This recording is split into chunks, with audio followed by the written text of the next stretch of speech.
Good morning, students of class 9. You are welcome back to the online portal now. Let's continue our lesson in geography. We are doing climate, lesson 4. And here is a subtitle, the onset. Onset means starting, entering the monsoon into India, into the land of India. The onset of the monsoon and the withdrawal. Withdrawal means removal. The coming of the monsoon and going of the monsoon. As the monsoon enters India, that's called onset, and the monsoon starts going backwards, reversal of the monsoon, that's called withdrawal. So now here we'll talk about this. There are altogether 7 points I have written over here. Number 1, go through it, pay attention carefully, listen carefully, try to understand. I will go very slowly. Monsoon winds are not steady. Steady means regular, continuously blowing. Monsoon winds are not steady like other trade winds. Trade winds, they blow continuously throughout the year towards certain directions. But monsoon winds, they do not blow continuously like other trade winds. Monsoon winds are pulsating. Pulsating means sometimes they blow very strongly and they stop for some time. Then again they starts blowing, then stops for some period, and again it starts blowing. That's called pulsating, or you can say fluctuating. The monsoon winds blow for some days and stops. Again after several days again starts blowing, then stops. That's pulsating in nature. They do not blow continuously, because pulsating in nature, because affected by different atmospheric conditions, these winds are affected by different atmospheric conditions on its way, while blowing, on its way over the warm tropical seas, that is in the south, that is Indian Ocean. While the wind was blowing over Indian Ocean, it depends on the temperature and the pressure. That's why it is pulsating in nature. So now here number 2, the duration. Duration means time. The duration of monsoon in India is between 100 to 120 days, almost 3 months. 100 to 120 days, from early June to mid-September. So from June to mid-September, the monsoon wind blow over Indian landmass.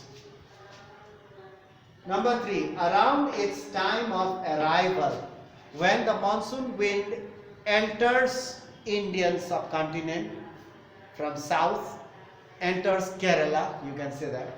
Around its time of arrival, when the monsoon wind arrives, the normal rainfall increases.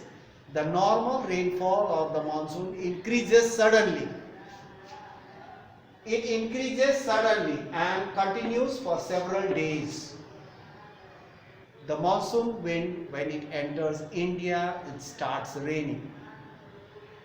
First, it is a pre-monsoon shower. Then after some days, after a week, it starts raining gently. Then all of a sudden it increases suddenly, heavy rainfall, and continues for some more days, several days. It is also known as burst of monsoon. This is called a burst of monsoon. Number 4, by first week of June, by the first week of June, monsoon arrives. First week of June, the monsoon arrives. Where? Towards the south, South India, the tip of South India, that is in Kanyakumari and Kerala. Week of June, monsoon arrives and touches southern tip of Indian peninsula, that is Kanyakumari. Then what happens? As it touches there, the monsoon wind breaks into two parts, because there is a tip of India, the Kanyakumari, and it breaks into two, Arabian branch and Bay of Bengal branch. It breaks into two branches. So the monsoon wind divides into two, Arabian branch towards the Mumbai side and the Bay of Bengal side towards the Chennai side, because of the Indian landmass. So the Arabian branch, number 6, the Arabian branch reaches Mumbai after 10 days of its arrival. After touching the southern tip of India, after 10 days, the Arabian branch will touch Mumbai. Later, by 10 days later, by almost 10th of June. By 10th of June, Arabian branch reaches Mumbai. Now another branch, we'll talk about Bay of Bengal branch arrives Assam by the first week of June. The Assam branch, the Bay of Bengal branch, that reaches Assam by the first week of June. And the high mountains in Assam, it cannot cross. There are Himalayas. So the high mountain causes the monsoon to deflect towards the west. It goes that side and it deflects this way. So the high mountain causes the monsoon wind to deflect. Deflect means bend towards the west, that is in Bengal and Bihar and Uttar Pradesh and this way.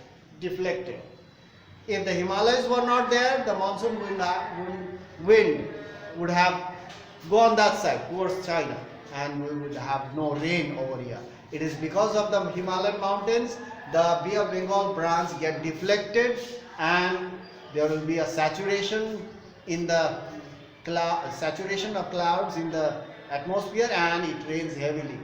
The eastern part rains heavily. As the wind blows towards the west, the rainfall will become less, because it sheds all the water while moving towards the west.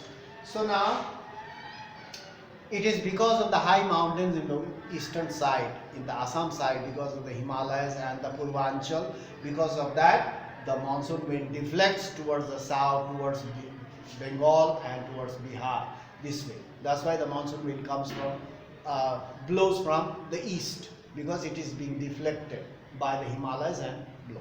So you can see that is the onset of monsoon and withdrawal. Now we have not finished. We are just starting the onset. We have not talked about withdrawal. Onset. There are some more. We'll continue tomorrow in our next class. So that's all for tomorrow. You go through these 7 points carefully. Read carefully. Listen carefully. Go to the online portal every day so that you will not miss anything. If you break in between going through the online portal, if you break in between, sometimes you watch, sometimes you do not watch, then you will get confused. Still, you can find out where we are by looking at the chapter and the subtitle. You can find out where we are studying. So that's all for today. There should not be any kind of confusion. Only thing, you need to pay attention and go through online portal, or you must not waste your time. Keep on studying at home.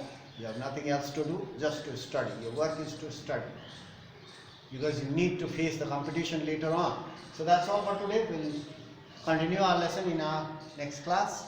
Thank you for watching and listening carefully and attentively and being present in the class with me. So that's all for today. Thank you very much.